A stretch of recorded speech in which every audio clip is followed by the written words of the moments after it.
Para bapak, saudara-saudara, hadirin kaum muslim yang mulia. Tidak bisa kita pungkiri bahwa seluruh manusia yang hidup di dunia ini mempunyai masalah. Orang miskin punya masalah, orang kaya pun punya masalah juga. Orang yang tidak punya uang masalah, orang yang banyak uangnya pun masalah juga. Orang yang tinggal di kampung masalah, orang yang tinggal di kota-kota besar juga bermasalah juga. Orang yang tinggal di negeri yang miskin bermasalah, tapi orang yang tinggal di negeri-negeri yang kaya juga bermasalah. Jadi rakyat biasa masalah, jadi pejabat penguasa juga masalah. Kalau dalam ketentaraan, kopral bermasalah, jenderal pun bermasalah juga. Tidak bisa dipungkiri. Orang yang belum kawin punya masalah, yang sudah kawin pun masalah juga. Yang belum punya anak masalah, yang sudah punya anak banyak pun masalah juga. Yang tinggal di gubuk bermasalah, tapi yang tinggal di rumah-rumah mewah juga bermasalah juga. Allah Subhanahu wa taala mengutus Rasulullah sallallahu alaihi wasallam untuk menyelesaikan segala masalah manusia. Masalah manusia dunia maupun masalah di akhirat. Apa yang dibawa oleh Rasulullah untuk menyelesaikan masalah manusia bukan membawa kekuasaan, bukan bawa jabatan, bukan bawa harta kekayaan, tapi yang dibawa oleh Nabi adalah agama. Jadi agama ini diturunkan oleh Allah untuk menyelesaikan masalah-masalah manusia. Siapa yang mau mengamalkan agama, mentaati Allah, ikut cara Rasul, masalahnya akan diselesaikan oleh Allah Subhanahu wa taala. Orang miskin kalau mau selesai masalahnya, tidak perlu jadi kaya. Sebab jadi orang kaya belum tentu selesai masalah. Tapi kalau orang miskin ikut agama, amalkan agama, pasti diselesaikan oleh Allah masalahnya. Setiap kita ingin kepada kehidupan yang baik, keadaan yang baik, ini akan tercapai dengan agama. Allah Subhanahu wa taala berfirman dalam Al-Qur'an, "Man 'amila shalihan min dzakarin aw unsa wa huwa mu'min, fala yuhyiyannahu hayatan thayyibah." Barang siapa yang beramal soleh, yaitu taat kepada Allah dengan cara Rasul, baik laki-laki maupun perempuan, dan dia beriman, kami akan berikan kepadanya kehidupan yang baik. Kehidupan yang baik akan datang kepada kita bukan dengan harta, bukan dengan kekayaan, bukan dengan kemewahan, tapi dengan agama. Kalau kita amalkan agama dalam kehidupan kita ini, semua masalah kita diselesaikan oleh Allah Subhanahu wa taala. Begitu juga kehidupan kita bermasyarakat, bernegara, kalau ingin masalah-masalah selesai dari masalah masyarakat, masalah kenegaraan dan sebagainya, agama juga. Allah berfirman dalam Al-Qur'an, "Walau anna ahlal qura amanu wa taqaw la fatahna 'alaihim barakatim minas sama'i wal ardh."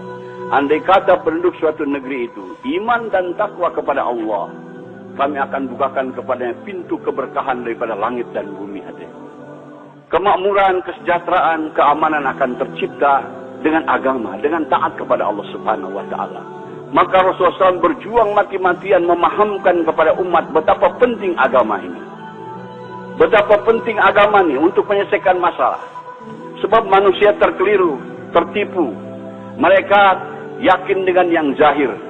Disangkanya dengan berharta, dengan berkekayaan, dengan berjabatan, dengan pangkat, kehidupan akan nyaman. Tidak, hadirnya mulia. Fir'aun kaya raya, jabatannya tinggi, tapi tidak taat kepada Allah, bermasalah kehidupannya. Qarun kaya raya, orang terkaya di dunia ketika itu, tapi tidak mau taat kepada Allah, bermasalah hidupnya. Namrud juga raja dunia, dia tidak taat kepada Allah, bermasalah kehidupannya. Semua masalah-masalah datang kepada kita dari dia taat kepada Allah Subhanahu wa taala. Bukan karena pendapatan kecil, bukan karena miskin, bukan. Yang menyusahkan kehidupan kita ini adalah dosa-dosa kita sendiri. Hadirin, di Jakarta ada ungkapan kata gubuk derita. Maksudnya karena tinggal di gubuk hidup menderita. Sebetulnya yang bikin menderita bukan gubuknya, tapi dosa-dosanya hadirnya. Orang yang berdosa itu walaupun tinggal di gedung yang mewah, tetap hidupnya akan gelisah hadirnya mulia. Ketahuilah hadirnya mulia, semua kesusahan yang datang kepada kita ini akibat daripada dosa-dosa kita. Allah Subhanahu wa taala memberikan contoh yang gamblang dalam Al-Qur'an. Nabi Ibrahim alaihissalam dapat cobaan, kena hukuman bakar oleh Namrud, dimasukkan ke dalam api selama kurang lebih 40 hari 40 malam. Tapi karena Nabi Ibrahim orang yang taat kepada Allah, orang yang mengamalkan agama, di dalam api dibahagiakan oleh Allah Subhanahu wa taala. sejuk, nyaman, sejahtera, dapat makan, dapat minum. Masa di gubuk menderita? Nabi Ibrahim dalam api tidak menderita, hadirin, karena bersih daripada dosa. Andai kata hidup kita lurus taat kepada Allah, dalam gubuk pun akan dibahagiakan oleh Allah Subhanahu wa taala. Hadirin yang mulia, ini harus kita camkan, tanamkan dalam hati kita keyakinan dan beritahu dunia bahwa kebahagiaan bukan dalam kebendaan, bukan dalam kekuasaan, tapi dalam taat kepada Allah. Siapa yang tidak taat kepada Allah akan celaka hidupnya, dunianya apalagi akhiratnya. Kita bertanggung jawab atas perkara ini. Setelah Rasulullah SAW wafat, tidak akan ada lagi kedam Nabi ke dunia yang memberikan peringatan kepada manusia. Kita selaku umat Nabi Muhammad SAW beritahu kepada dunia supaya manusia ini selamat. Hanya dengan ikut cara Rasulullah, kehidupan kita akan aman, akan tentram, akan sejahtera, akan bahagia. Maaf hadirin, hidup kita bukan akan bahagia dengan modern, dengan ikut barat. Tidak ada janji Allah Subhanahu wa taala.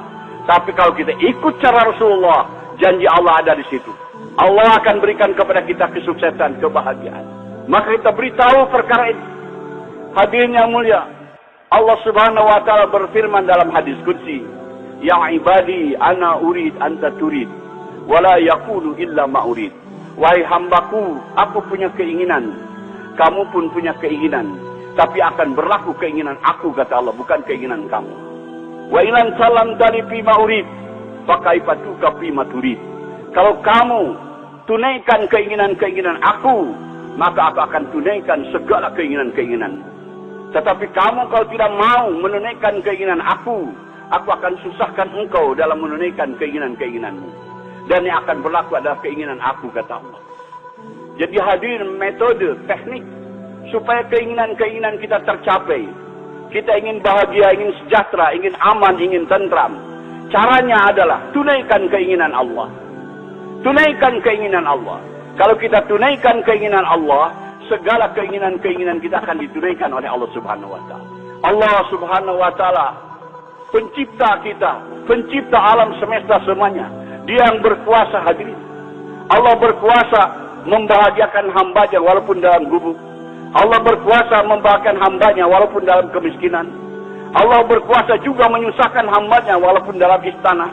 Allah berkuasa menyusahkan hambanya walaupun di tengah kekayaan, kaya raya. Hadirin, hanya dengan jalan taat kepada Allah. Apa keinginan Allah tadi, hadirin? Allah tidak minta diberi makan, diberi minum. Allah ingin supaya agamanya diamalkan. Kalaulah kita mengamalkan agama Allah, apa yang kita inginkan, keamanan, ketentraman, kesejahteraan, kebahagiaan akan datang kepada kita. Ini janji Allah Subhanahu wa taala. Jadi caranya adalah bukan dengan kemewahan, adalah caranya tunaikan keinginan Allah, yaitu agama. Hari ini orang ingin bahagia, agama ditinggalkan. Tambah jauh, tambah sesat, hadirin yang mulia. Maka kumpul-kumpul kita di sini, hadirin, untuk memahamkan pertama kepada diri kita perkara ini. Setelah itu kita bangkit korban, beritahu ke seluruh dunia bahwa kebahagiaan bukan dalam kebendaan, bukan dalam ekonomi, bukan dalam industri, bukan dalam perdagangan, tapi dalam agama. Hari ini kesalahan umat Islam sibuk dalam perdagangan, sibuk dalam industri, sibuk dalam pembangunan, tapi tidak taat kepada Allah. Wallahi tidak akan bahagia. Kita ingin bahagia tapi tidak ikut cara Rasul. Kita mau ikut cara barat, tidak bisa, tidak dijamin Allah. Bahagianya akan datang dengan ikut cara Rasulullah SAW. Semua masalah akan diselesaikan oleh Allah Subhanahu wa taala. Betapa penting ini agama. Hadirin, segala kesan yang datang kepada kita ini akibat daripada dosa-dosa kita. Maka jalan keluarnya kita tobat. Nabi Adam alaihissalam setelah berbuat dosa tobat, berdoa kepada Allah, mohon diampunkan dosa-dosanya. Rabbana zalamna anfusana wa illam taghfir lana wa tarhamna lanakunanna minal khasirin. Ya Allah, ampunilah dosa-dosa. Kami telah menzalimi kami sendiri, telah menzalimi diri kita. Kalau tidak Engkau ampunkan, aku termasuk orang yang binasa, yang rugi. Nabi Yunus berbuat kesalahan, ditelan oleh ikan, berdoa, la ilaha illa anta subhanaka inni kuntu minaz zalimin. Tidak ada Tuhan yang berhak bisa melainkan Engkau, ya Allah.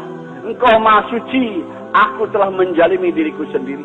Begitu kalau ada orang di sini punya masalah, hadirin, datang kepada ulama, ingin supaya masalah itu selesai, biasanya ulama memberikan zikir.